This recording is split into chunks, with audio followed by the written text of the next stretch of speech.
లూకా సువార్త 2:10 చదువుదాం ఒకసారి. లూకా 2:10. అయితే ఆ దూత భయపడకుడి, ఇదిగో ప్రజలందరికీ కలుగుబోవు మహారక్షణ మహా సంతోషకరమైన సువర్తమానము నేను మీకు తెలియజేస్తున్నాను. మీరు ఒక మాట అండర్లైన్ చేసుకోండి. సువార్తమానము, సువార్త, వార్త అనే మాట ఉందా లేదా? వార్త అంటే ఇంగ్లీష్ ఏమంటారు? న్యూస్. అందుకే ఈ వార్త ఎక్కడి నుంచి వచ్చింది? భూమి మీద ఎవరో పంపించిన లెటర్ రాయలేదు, ఎవరో ఫోన్లో మెసేజ్ చేయలేదు. ఈ మెసేజ్ డైరెక్ట్ గా పరలోకం నుండి వచ్చినటువంటి మెసేజ్, దూత ద్వారా పంపబడిన మెసేజ్, గొర్రెల కాపరి దగ్గరికి వచ్చినటువంటి మెసేజ్. అందుకే దీనికి ఒక పేరు పెట్టే న్యూస్ అన్నాం. యేసు ప్రభు పుట్టుక ఎలాంటి న్యూస్, ఎలాంటి వార్త? యేసు ప్రభు పుట్టాడు అని 2024 సంవత్సరాల నుంచి మనం చెప్తూనే ఉన్నాం, పెడుతూనే ఉన్నాము. అయితే ఎలాంటి న్యూస్ అది? ఎలాంటి న్యూస్ అది? Global news. ఒక 5 విషయాలు చెప్తాను, గుర్తుపెట్టుకోండి. ఎలాంటి న్యూస్ అది? Global news. గ్లోబల్ అంటే గ్లోబ్ ఎప్పుడో చూసారా మీరు? గ్లోబల్ అంటే గ్లోబల్ ఎన్నో ఉంటాయి, ప్రపంచం అంతా గ్లోబ్ లోనే కదా ఉంటుంది. అంటే బొమ్మ రూపంలో మనం తిప్పి చూడొచ్చు. ఇటువైపు ఉంటుంది ఇండియా ఉంటుంది, ఇటువైపు అమెరికా ఉంటుంది. ఇదంతా గ్లోబల్. అందుకే గ్లోబల్ న్యూస్ అని ఎందుకు అన్నాడంటే, భూమి మీద ఎంతమంది ప్రజలు ఉన్నారో వాళ్ళందరికీ వార్త అయింది. ఇలా వాళ్ళందరికట, ఒక ప్రాంతానికే కాదు, ఒక ప్రాంతానికే. వాళ్ళు ఉన్నారేమో, బెతలేమో ఉన్నారు. ఇప్పుడు మెసేజ్ ఎక్కడికి వెళ్ళిందంటే, జ్ఞానులు వచ్చారు. ఎక్కడి నుంచి? తూర్పు దేశం నుంచి వచ్చారు. అంటే ఎన్ని దిక్కులు ఉన్నాయో అన్ని దిక్కులు ఉన్నటువంటి ప్రజలందరికీ. అందుకే ఆ మాట చదువుదామా? 2:10. అయితే ఆ దూత భయపడకుడి, ఇదిగో ప్రజలందరికీ కలుగబోవు. అక్కడ ఆ మాట గుర్తుపెట్టుకోవాలి మీరు. ప్రజలందరికీ ఈ మాట మీరు ధ్యానించండి. నేను చెప్తున్నప్పుడు మీరు ఆలోచించండి కొంత. ప్రజలందరికీ అన్నాడు. ఎంతమందికి? కొంతమందికి అన్నాడా? బెత్లెహేములో ఉన్నటువంటి వారికి అన్నాడా? ఇశ్రాయేలు ప్రజలకి అన్నాడా? యూదులకి అన్నాడా? గొర్రెల కాపులకి అన్నాడా? అక్కడ మాట ఉంది, ప్రజలందరికీ అన్నాడు. అందుకే గ్లోబల్ న్యూస్ ఇది, ఒక ప్రాంతానికి కాదు కదా. ఒకవేళ ఏదైనా ఉత్తరం వస్తే ఆ ఉత్తరంలో పలానా అడ్రస్ ఉంటుంది, పలానా ఇంటి నెంబర్ ఉంటుంది. మరి ఈ ఉత్తరం ఎక్కడి నుంచి వచ్చింది? పరలోకం నుండి. ఎక్కడికి వచ్చింది? కేర్ ఆఫ్ అడ్రస్ భూమి మీదకి వచ్చింది. అర్థమవుతుంది. అందుకే అది గ్లోబల్. గ్లోబల్ అంటే అందరూ ఉంటారు అనమాట. అన్ని రకాల జాతులు, అన్ని రకాల ప్రజలు. నాకు కాదు ఈ న్యూస్ అనుకుంటే మనం వెళ్ళరు. అందరికీ దేవుడు కదా, అందరికీ పంపించాడు మెసేజ్. ఆ మెసేజ్ అందరికీ ఎలా చెప్పొచ్చు అంటే, క్రిస్మస్ లో ఎన్ని క్యారెక్టర్స్ ఉన్నాయి? క్రిస్మస్ లో ఎన్ని క్యారెక్టర్స్ ఉన్నాయి? గొర్రెల కాపర్లు చెప్పండి. మరియమ్మ ఉంది, ఇంకా యోసేపు ఉన్నాడు, జ్ఞానులు ఉన్నారు, ఇంకా దేవదూతలు ఉన్నాయి, ఇంకా హేరోదు రాజు ఉన్నాడు. అంటే క్రిస్మస్ లో అన్ని రకాల ప్రజలు ఉన్నారనమాట. సామాన్యమైన మరియమ్మ ఉంది, గొప్ప రాజు కూడా, హేరోదు రాజు కూడా ఉన్నాడు, జ్ఞానులు కూడా ఉన్నారు, గొర్రెల కాపర్లు కూడా. అంటే మత భేదం లేకుండా, లేకపోతే ఒక ప్రాంతీయ భేదం లేకుండా అందరికీ ఈ న్యూస్ అన్నమాట. అర్థమైంది అన్నమాట. ఇప్పుడు అందరికీ న్యూస్ అది. అందుకే దీనికి ఏ వార్త అంటే గ్లోబల్ న్యూస్ అన్నాం. గ్లోబల్ న్యూస్ ఇది మొదటి. రెండోది, అది ఎలాంటి న్యూస్ అదా? ఎలాంటి న్యూస్ అది? Good news. గుడ్ న్యూస్ అంట. ఏంటది? ఏ వార్త? ఎలాంటి వార్త? విశ్వమంతటికి వార్త. రెండోది గుడ్ న్యూస్. గుడ్ న్యూస్ అంటే మంచి వార్త, గుడ్ న్యూస్ అని. ఇంకా చెప్పాలంటే గ్లాడ్ న్యూస్ అంటారు. రెండోది గ్లాడ్ అంటే చదువుకున్నాను చెప్పాలి. గ్లాడ్ అంటే అర్థమైంది అమ్మా. గ్లాడ్ అంటే అర్థమైంది. గ్లాడ్ అంటే సంతోషం అని అర్థం కదా. గ్లాడ్ అంటే, అందుకే అక్కడ ఉంది మహా సంతోషకరమైన శుభవర్తమానం అన్నాడు. ఇది ఇప్పుడు చెప్పండి, క్రిస్మస్ సంతోషకరమైన వార్త కాదా? మీకు సంతోషం ఉందా లేదా? లేనట్లున్నారు మొక్కలు చూస్తే. భోజనాలు ఉన్నాయండి.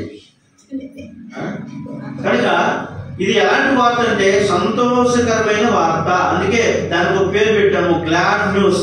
సంతోషం అని ఎక్కడుంది బైబిల్లో? ఇక్కడ లోకాసువార్త 2:10 ఉంది, 10వ వచనంలో ఉంది అన్నమాట.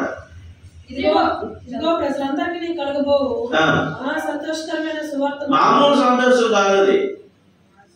మామూలు సంతోషం అంటే ఈ భూసంబంధమైంది. ఇది మహా సంతోషకరమైన వార్త అంటది. అంటే మహా సంతోషం అంటే ఎలా ఉంటుంది? కొన్నిసార్లు మనం ఎగురు గంతులు వేస్తాం. ఎగ్జామ్ బాగా పాస్ అయినప్పుడు కానీ, మనకి ఇష్టమైన ఇంటికి వచ్చినప్పుడు కానీ ఎలా ఉంటుంది?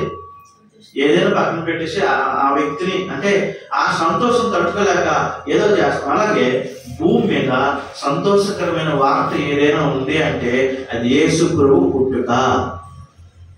భూమి మీద సంతోషకరమైన న్యూస్, గుడ్ న్యూస్ లేకపోతే గ్లాడ్ న్యూస్ ఏమైనా ఉంది అంటే అది యేసు ప్రభు పుట్టుకే. ఎందుకంటే పాత నిబంధనకి కొత్త నిబంధనకి మధ్య ఒక పేపర్ ఉంటుంది. అది ఒకసారి చూపిస్తాను మీకు. పాత నిబంధనకి కొత్త నిబంధనకి మధ్యలో ఉన్న పేపర్ ఇది చూసారు కదా. ఇది ఈ మత్తయి సువార్తకు ముందు ఒక పేపర్ ఉంటుంది. ఆ ఖాళీ పేపర్ ని ఎందుకు ఖాళీ ఉంచారంటే ఆ ఖాళీ పేపర్ అంట ఒక పాఠం నేర్పిస్తుందంట. చీకటి దినం, డార్క్ ఇయర్స్ అంట. అది ఏ ఇయర్స్ అంటే ప్రజలందరూ చీకటిలో ఉన్నారు, మరి విమోచకుడు లేడు, వీళ్ళందరూ విడిపించారు. అందుకే అంతకుముందు రాజులు వచ్చారు, న్యాయాధిపతులు వచ్చారు, అందరూ వచ్చారు, కానీ ప్రజల్ని పరిపాలిస్తున్నారు. వీళ్ళు కూడా అదే పాపంలోని పడిపోతున్నారు. మరి ఈ ప్రజలందరినీ రక్షించడానికి ఒక వ్యక్తి కావాలి కదా. బైబిల్లో ఉందండి ఆ మాట, ఒకసారి చదువుతాం. సంరక్షకుడు లేకపోవట ఆయన చూసేను రాయబడింది. చదువుదామా ఒకసారి మాట. దేవుడు చూశాడట, సంరక్షకుడు లేకపోవట ఆయన చూశాడట. చూడండి ఆ మాట మీకు కనబడితే,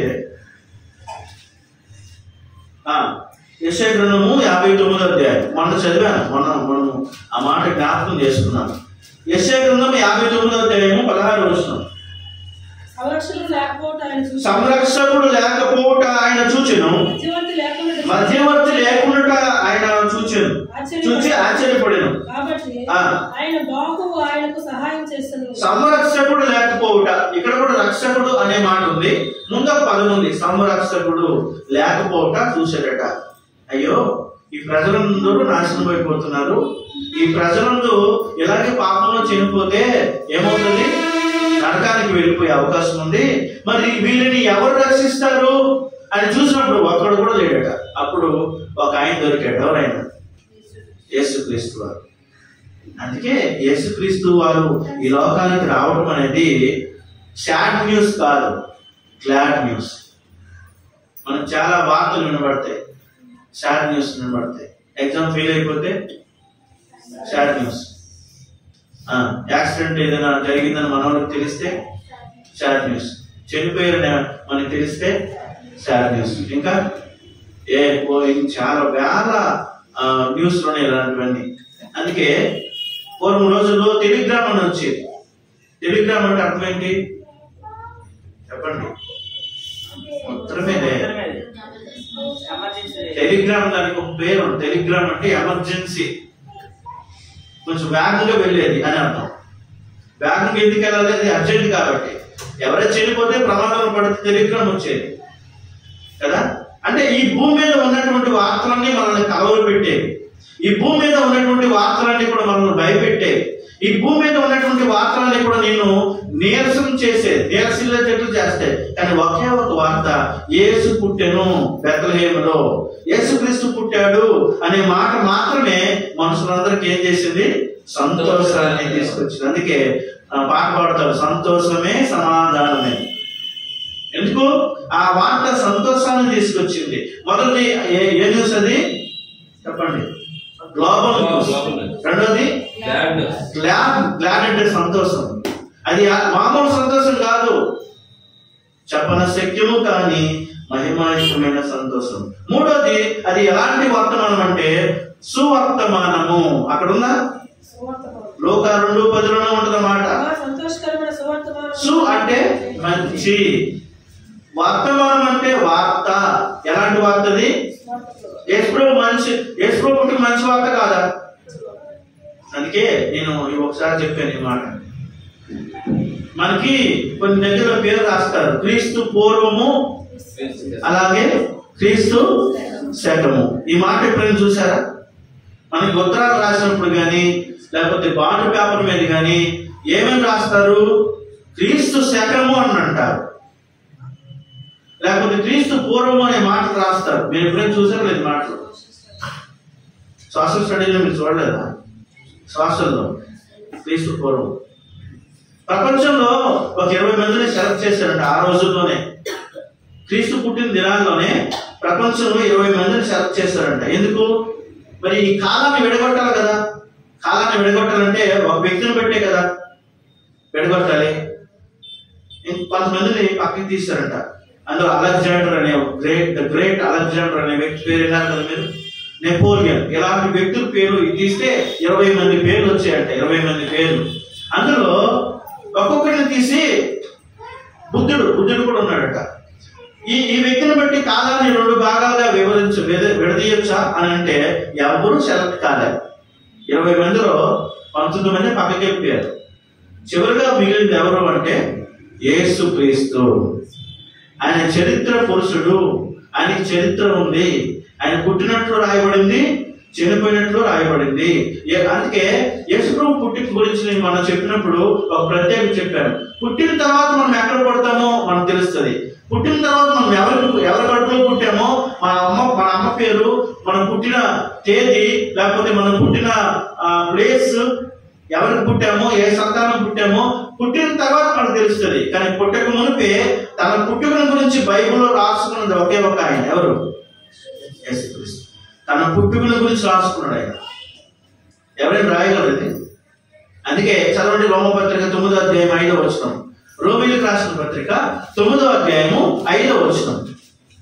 పితరుల వీరి వారు శరీరమును బట్టి క్రీస్తు వీరిలో పుట్టెను. ఈయన సర్వాధికారైన దేవుడై. ఈ మాట గుర్తుపెట్టుకుని ఆయన ఎవరు? సర్వాధికారి. సర్వాధికారం అంటే అన్ని అధికారాలు ఉన్నాయి, అన్ని అధికారాలు అనుకున్నాయి. అంత గొప్ప అధికారం కలిగిన వాడు పుట్టినప్పుడు మాత్రం శిశువులాగా కనబడుతున్నాడు. అయితే నాకు అర్థం కాదు, జ్ఞానులు కదా వాళ్ళు. జ్ఞానులు తీసుకొచ్చారు, 3 వస్తువులు తీసుకొచ్చి ఎవరికి ఇచ్చారు? మరేమో పారాధన పెట్టారా, లేకపోతే శిశువు దగ్గర సాగిపడ్డారా? అంటే వాళ్ళు గుర్తించారు ఈయన శిశుడే, కానీ ఈయన బాలుడు కాదు, బలవంతుడు అని గుర్తుపెట్టుకోరు. ఇందాక అందుకే పాట పాడారు, పసిబాలుడు కాదు పరమాత్ముడు అని పాడాను. అప్ప ఆయన పసిబాలుడు కాదు. ఇందాక చెప్పాను కదా, ఎప్పటికీ యేసు ప్రభువుని బొమ్మలు పెట్టి లాలి పాట పాడుతుంది అక్కడ వైజాగ్. యేసు ప్రభువుని ఏం చేస్తున్నారు? లాలి లాలమ్మ లాలి అని ఆయన పాడుతున్నారు. ఆయన పుట్టినరోజు 8 సంవత్సరాలు అయింది. ఇంకా ఆయన పసిబాలుడుగా చూడకూడదు. ఆయన పుట్టి 2024 సంవత్సరాలు అయిపోయింది. కానీ ఆయన పసిబాలుడు కాదమ్మా. ఆయన ఎవరు? బలవంతుడు, పరమాత్ముడు. కనుక అది గుర్తించిన వాళ్ళు జ్ఞానులు కాబట్టి ఆయనకు వచ్చి సాగిలు పడ్డారు. ఈరోజు సాగిలు పడ్డం అంటే అర్థం ఏంటంటే ఆరాధించారు. క్రిస్మస్ అంటే అర్థము ఆరాధించారు. కనుక మొట్టమొదట గ్లోబల్ న్యూస్, రెండోది గ్లాడ్ న్యూస్ అంటే సంతోషకరమైన వాటి, మూడోది గుడ్ న్యూస్, నాలుగోది అన్ని జీ అనే అక్షరంతో వస్తాయి గ్రేట్ న్యూస్. యేసు ప్రభు పుట్టికి ఎలాంటి న్యూస్? అది గ్రేట్ న్యూస్. ఎందుకన్నా చెప్పండి. గొప్ప రక్షకుడు పుట్టాడు. చదవండి అన్నమాట. 2:11 నేడు రక్షకుడు. ఎవరి రక్షకుడు? ఎలాంటి రక్షకుడు? మనకిచ్చిన రక్షణ ఎలాంటిది? గొప్ప రక్షణ. ఎలాంటి రక్షణ? గొప్ప రక్షణ. ఎవరి ద్వారా వచ్చిందంటే గొప్ప దేవుడైన రక్షకుడు ద్వారా వచ్చింది. మత్తయి సువార్త 1:21 చదువుదాం. మత్తయి సువార్త 1:21. మత్తయి సువార్త 1:21. ఆమె యొక్క కుమారుడి కన్ను తన ప్రజలను వారి పాపముల నుండి ఆయనే. అక్కడ గమనించాలి, ఆయనే అని ఉంది, ఆయన కూడా అనలేదు. ఆయన ఒక్కడే రక్షించగలిగింది, ఆయన ఒక్కడే. అందుకే ఇది ఎలాంటి న్యూస్ అంటే, ఎలాంటి వార్త అంటే రక్షకుని గురించినటువంటి వార్త.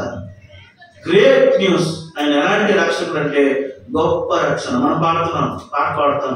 గొప్ప రక్షణ శిలువ శక్తితో నాకు కొసగితివి, గొప్ప రక్షణ శిలువ శక్తితో నాకు కొసగితివి, యేసు ప్రభు జయ హో, యేసు ప్రభు జయ హో. ఆయన ఎలాంటి రక్షణ తీసుకొచ్చాడంటే గొప్ప రక్షణ, గొప్ప రక్షకుడు ద్వారా వచ్చింది. ఇది 4వది. 5వది ఆఖరిది. అది ఎలాంటి న్యూస్ అంటే గ్లోరియస్ న్యూస్. గ్లోరియస్ అంటే మహిమకరమైన న్యూస్. చదువుతాను లోకాసు వార్త 2:14. సర్వోన్నతమైన స్థలములలో దేవునికి మహిమయు ఆయన ఇష్టమైన మనుషులకు భూమి మీద సమాధానము. ఇప్పుడు 14వ వచనంలో ఒక మాట మనకు కనబడుతుంది. ఎలాంటి న్యూస్ అంటే ఇది గ్లోరియస్ అని ఎందుకన్నాము? సర్వోన్నతమైన స్థలములలో. ఇది భూమి మీదే కాదు, పరలోకంలో కూడా సర్వోన్నతమైన స్థలం అంటే ఏంటి?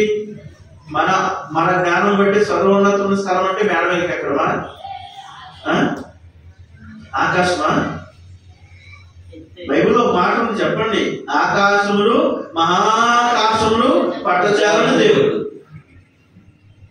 మనము మందిరంకి రావడానికి కొన్ని వందల కిలోమీటర్ల నుంచి మనం రాలేము. 3 కిలోమీటర్లు రావడానికి కూడా చాలా ఇబ్బంది పడతాం. కానీ ఆయన భూమి మీదకి రావడానికి ఎన్ని కిలోమీటర్లు పెట్టింది చెప్పగలమా? ఆల్మోస్ట్ మనం ఒక అప్రాక్సిమేట్ చెప్పగలం, కానీ అక్కడ ఉండడానికి కూడా చెప్పలేము. స్పేస్ నుండి భూమి మీదకి కొన్ని వేల కిలోమీటర్లు, కొన్ని లక్షల కిలోమీటర్లు. కానీ బైబిల్ ఏముంది? సర్వోన్నతమైనటువంటి స్థలము అనగా ఆకాశములు మహాకాశములు పట్టజాలని దేవుడు. ఆయన ఎక్కడ ఉన్నాడు మరి? ఆయన ఉండే స్థానం ఏంటి? పరలోకం నుండి. అందుకే మనం ప్రార్థన చేసినప్పుడు పరలోకమందున్న మా తండ్రి అంటాం. కనుక 5వది అది ఎలాంటి న్యూస్ అంటే గ్లోరియస్ న్యూస్. 5 విషయాలు చెప్పాను. ఎలాంటి న్యూస్ అది? మొదటిది గ్లోబల్ న్యూస్, 2వది గ్లాడ్ న్యూస్, 3వది గుడ్ న్యూస్, 4వది గ్రేట్ న్యూస్, 5వది గ్లోరియస్ న్యూస్. అందుకే ఆ వార్త ఎప్పుడైతే వినబడిందో ఒక్కొక్కరు స్తుతించడం మొదలు పెట్టారట. 7 స్తుతించారు. అందుకే క్రిస్మస్ అంటే స్తుతుల పండుగ. చెప్పండి. స్తుతి అంటే ఆరాధన, స్తుతించడం, ఆరాధించడం, కనపరచడం, ఇవన్నీ కూడా ఒక కోవకు చెందిన. అందుకే క్రిస్మస్ ని ఏమని అంటారంటే స్తుతుల పండుగ అంటారు. స్తుతి అంటే దేవునికి చెల్లించేది, స్తుతి దేవునికి ఇచ్చేది కదా. కనుక క్రిస్మస్ రోజున దేవుడు తన కుమారుని ఈ లోకానికి ఇచ్చాడు. కాబట్టి ఈ రోజు మనం మన స్తుతి ద్వారా దేవుడు ఏం చేయాలి? మన స్తుతి దేవుడికి ఇవ్వాలి. అందుకే స్తుతుల పండుగ. 7 ఉన్నారు బైబిల్లో. ఇదే లోకాసు వార్తలో 7 దేవుడిని స్తుతించారట. ఎంతమంది? ఆ 7 కొత్తగా చూసి మనము ముందుకు వెళ్దాం, ముగించేద్దాం. లోకాసు వార్త 1వ అధ్యాయం. మొట్టమొదట దేవుడిని స్తుతించిన ఆ వ్యక్తి చూస్తే లోకాసు వార్త 1వ అధ్యాయము 46వ వచనం.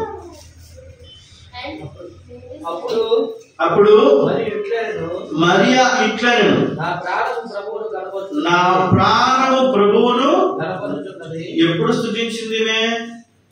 యేసు ప్రభు ఎక్కడున్నాడు? అక్కడ అప్పటికి మీరు చదవట్లేదు బైబిల్. కడుపులో ఉన్నప్పుడే, గర్భంలో ఉన్నప్పుడు ఏం చేసింది ఆమె? దేవుని స్తుతించింది. క్రిస్మస్ అంటే ఏంటో తెలుసా? దేవుణ్ణి ఆరాధించడం. మొదటి స్త్రీ మరియా ఏం చేసింది?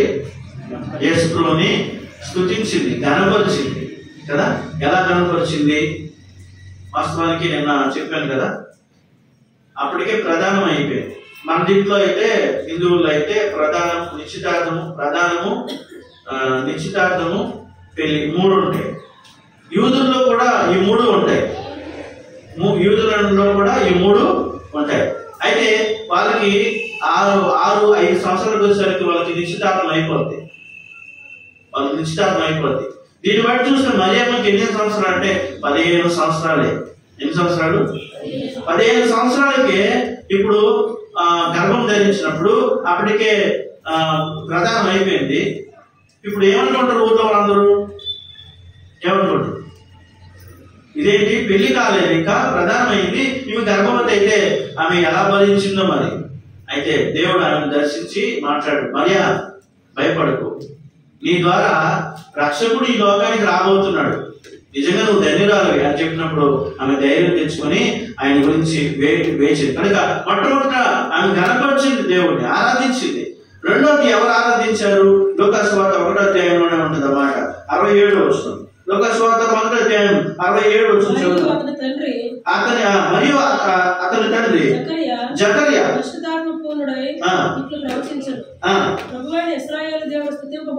ఈయన కూడా ఏం చేశాడంటే, జకర్యా అనే వ్యక్తి కూడా ఒక యాజకుడు. ఎవరు? ఈయన కూడా ఏం చేశాడు? స్తుతించాడు. చూడండి, అందరూ దేవుని స్తుతిస్తున్నారు. ఆయన పుట్టుకను జ్ఞాపకం చేసుకుని పుట్టక మునుపు దేవుని స్తుతించారు, పుట్టిన తర్వాత కూడా దేవుణ్ణి స్తుతించారు. రెండోది జకర్యా స్తుతించాడు. మూడోది చూద్దాం, లూకాసు వార్త 2వ అధ్యాయం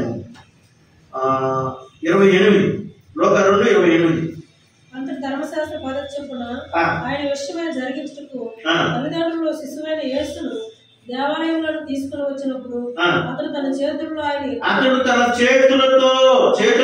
ఎత్తుకుని దేవుని, ఇక్కడ మాట దేవుని, ఎవరు ఈ వ్యక్తి? సుమియోను అనే వ్యక్తి దేవుని స్తుతించాడు.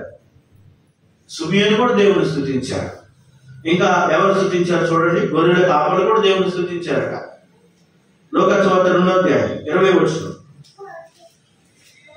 అంతటా ఆ గొర్రెల కాపరులు తమతో చెప్పబడినట్టుగా తాము విన్న వాటిని కన్న వాటి అన్నిటిని కూర్చి దేవుని మహిమపరుస్తూ స్తోత్రం చేయించి తిరిగి వెళ్ళారు. దేవుని మహిమపరచారా లేదా? దేవుని స్తోత్రం చెల్లించారా లేదా? చెల్లించలేదు. అంటే అన్ని రకాల ప్రజలు దేవుణ్ణి ఆరాధించారు. మరియా స్తుతించింది, జకర్యా స్తుతించాడు, సుమియోను దేవుని స్తుతించాడు, గొర్రెల కాపరులు కూడా వాళ్ళు ఏమని స్తుతించుంటారంటే, అదేంటి, మేమేదో మందరు కాసుకునే వాళ్ళము, లోకంలో ఎవరికి లేని ప్రత్యక్షత దేవుడు వాళ్ళకి ఇచ్చాడండి. ఎవరికి లేని ప్రత్యక్షత. మరి లోకంలో ఎవరు లేరా?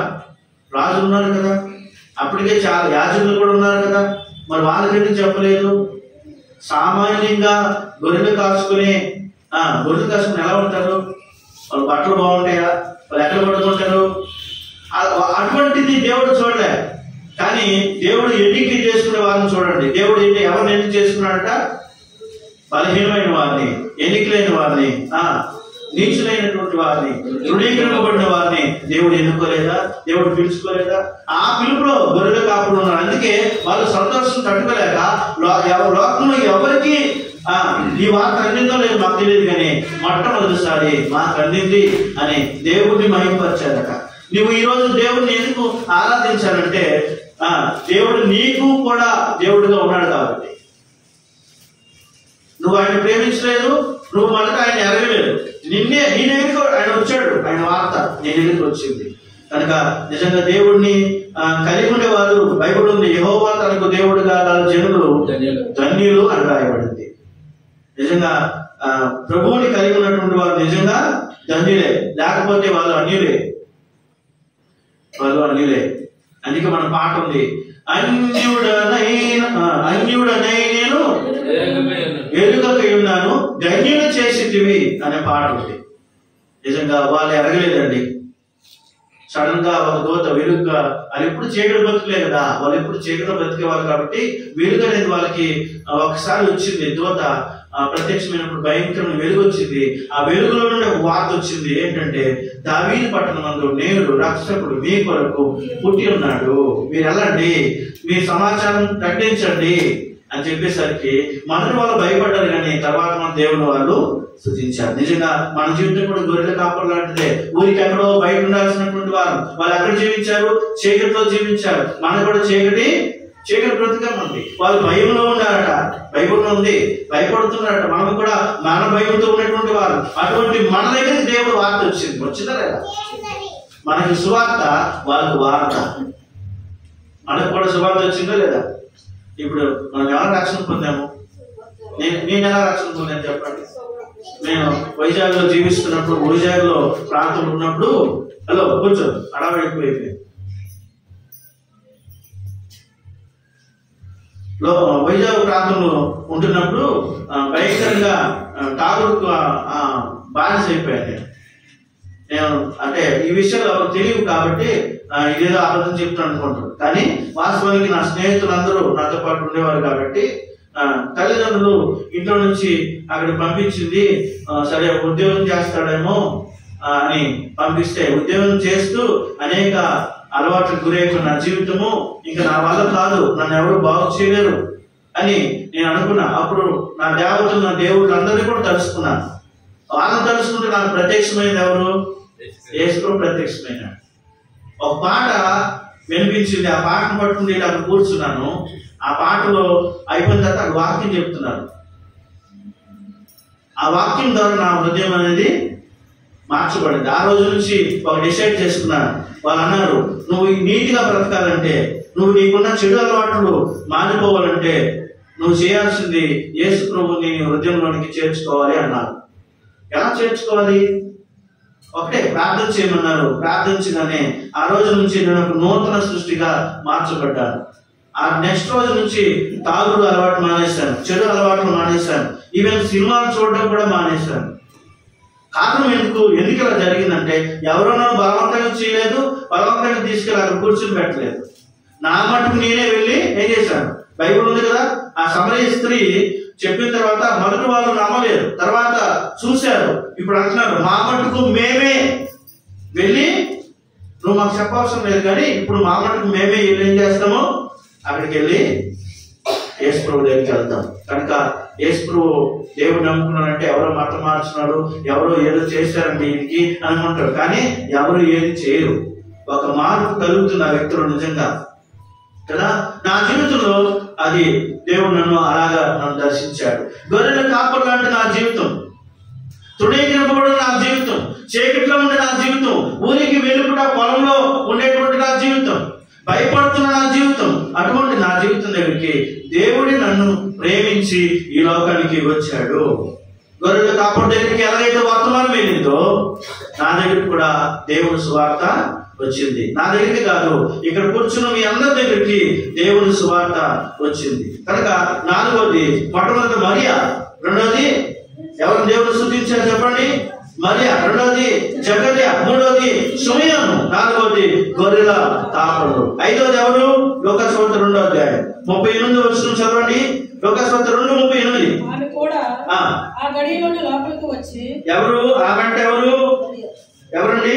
36 మరియు ఆషేరు గోత్రికురాలను ఫనూయేలు కుమార్తెయైన అన్నా అను ఒక ప్రవక్త ఉండెను. ఇప్పుడు చదవండి 38. ఆమె కూడా ఆ గడియలోనే లోపలికి వచ్చి దేవుని కొనియాడి, దేవుణ్ణి ఏం చేసిందట? కొనియాడటం అంటే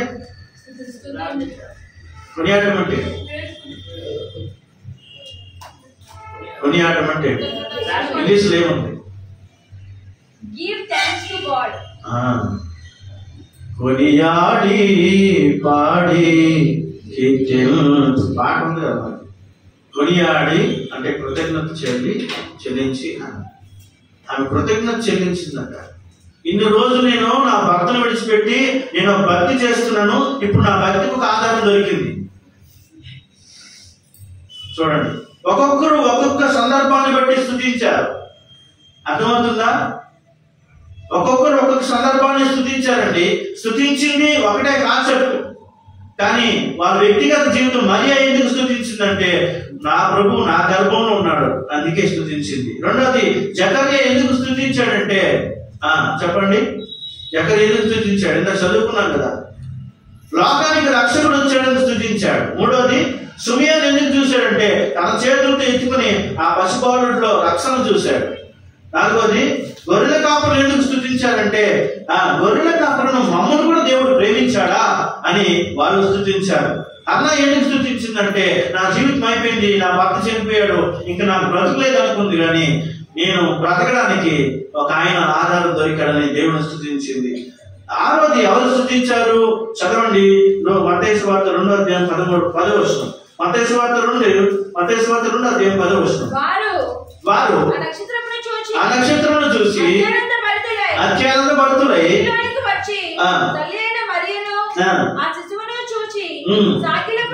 సాగిలపడ్డారట. సాగిలపడడం అంటే ఏంటి? Worship the lord. సాగిలపడడం అంటే మన పాటలు చక్కగా సాగిల పాడి మోకెదము. మొక్కడంలో కొన్ని రకాలు ఉంటాయి. డేవిడ్ మొక్కడంలో ఏమిటి రకాలు ఉంటాయి. కూర్చునే ముఖ్యవాళ్ళు ఉంటారు, కొంతమంది మోకాల మీదకి వచ్చి 2 చేతులు ముఖ్యవాళ్ళు ఉంటారు. సాగిలు పడడం అంటే అర్థం ఏంటంటే పూర్తిగా నేలకి ఆనించి 2 చేతులు సాగిలు పడడం మొక్కడం. ఒక ఆయనకి హిందువు, ఆయనకి దేవుడు అంటే తెలియదు. ఆయన దేవుడిని మొక్కు అంటే ఏం చేస్తాడు తెలుసా? సాగిలు పెట్టుడా. మనమైతే నవ్వుతాం, అవునా? కానీ సాగిలు పడడం అనేది తప్పు కాదు. సాగిలు పడడం అనేది అలాగే మన పాట కూడా తప్పే. సాగిలు పడడం ముఖ్యం. మనం సాగిలు పడతామా? మోకరించడానికే బాధ, మనకి నొప్పులు వచ్చేది కదా, కూర్చోడానికే బాధ, సరిగ్గా కూర్చోలేము. నిలబడడం అంటే అది కూడా బాధే. అలాంటప్పుడు మనం సాగిలు పడుతున్నాం. చెప్పండి, సాగిలు పడడం అంటే పూర్తిగా దేవునికి సరెండర్ అవ్వడం, పూర్తిగా ఆయన దగ్గర మనం పడవేసుకోవడం అంటారు. కనుక ఈ జ్ఞానులు ఏం చేస్తారంటే సాగిలు పడ్డారు. ఎవరికి సాగిలు పడ్డారో తెలుసా? శిశువుకి, చిన్న పిల్లాడికి దొరికితే మనం ఏం చేస్తాం చెప్పండి? తెగముద్రేటేస్తాం కదా, ఆడుకుంటూ ఎంత బాగున్నారా, ఎంత కూర్చుకున్నారా అని చెప్పి ఏం చేస్తాం? ఎత్తుకొని ముద్రాడతాం. కానీ ఇదేం చేస్తారు? సాగిలు పడ్డారు. ఈయన శిశువే, కానీ సర్వశక్తి కలిగిన దేవుడు అని గుర్తించారు. కనుక గుర్తించే వాళ్ళే జ్ఞానులు, గుర్తించే వాళ్ళే నిజంగా ఆరాధన చేయగలరు. 7వది ఆఖరిది నేను చెప్పి ముగిస్తాను. ఎవరు ఇంకా దేవుడు స్తుతించారు చెప్పండి? లూకా సువార్త 2:14 సర్వోన్నతమైన స్థలములలో దేవునికి మహిమయు భూమి మీద సమాధానమును కలుగును గాక అని స్తోత్రం చేయుచున్నారు. ఎవరు స్థుతించారండి? ఇక 14 చదివించాను కదా మీకు. అమ్మా ఎవరు స్థుతించారమ్మా? ఎవరు? ఈ సైన్యం ఎవరు? బాగా చదువుతున్నారు. చదవండి 13 వెంటనే ఎవరు? పరలోకం నుండే సైన్యం ఉండే. ఎవరు? దేవదూతల సైన్యం. ఆయన పుట్టినప్పుడట భూమి మీద పండగే, పరలోకంలో కూడా పండగే. మనం అనుకుంటాం ఈ రోజే పండుగ చేస్తాం, రేపటి నుంచి మళ్ళీ లైఫ్ అంతా దండగలాగా ఉంటుంది, లైఫ్ అంతా దండగలాగా జీవిస్తాం. అలా కాదు. పరలోక సైన్యం కూడా ఏం చేసిందంటే స్తుతించడం ప్రారంభించాయి. అందుకే క్రిస్మస్ లేకపోతే, అంటే క్రీస్తు లేకపోతే క్రిస్మస్ లేదు. There is no Christmas, there is no salvation. If there is no Christmas, there is no saviour. రక్షకుడు లేడు. క్రిస్మస్ లేకపోతే రక్షకుడు ఎక్కడున్నాడు? రక్షకుడు బట్టే కదా. క్రిస్మస్ లేకపోతే సెలబ్రేషన్ ఎక్కడుంది? క్రిస్మస్ లేకపోతే మనం కొత్త బట్టలు లేకుండా చెప్తే, ఇప్పుడు వాస్తవానికి అయితే కొత్త బట్టలు వేయాలంటే మనకు ఒక సందర్భం కావాలి కదా.